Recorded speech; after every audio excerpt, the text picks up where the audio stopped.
We actually pulled the camera out very far and then lowered the FOV. And what it did is it was a way of making the game more zoomed out without it actually costing too much in terms of draw calls. And it also makes the game, I think, look a little bit better in terms of perspective as well.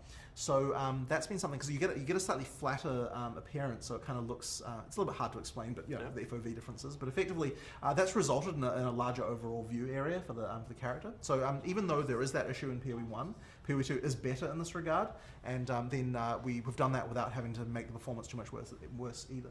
So what you're telling me is that the zoom is actually the same. It because it feels like it's further away. It isn't the same. It is further away a little bit, and you can see a little bit more, but it's not as much as you would expect given given what you can extra see. Like, it is kind of partly an optical illusion as well. Fair enough. But yeah, and thankfully because of that, it doesn't use too many more draw calls, doesn't draw too much extra stuff, and so the performance is mostly unaffected. The issue in POE1, if we did that, was that because we could theoretically do that in POE1. The problem is that all the environments are built with like sight lines of the tiles exactly how they're supposed to be. The moment you break that, suddenly you're going to get like weird intersections, stuff in front of the camera, like all sorts of issues. And you can even see it like in the POE2 client. We technically haven't removed all the POE1 content from it yet.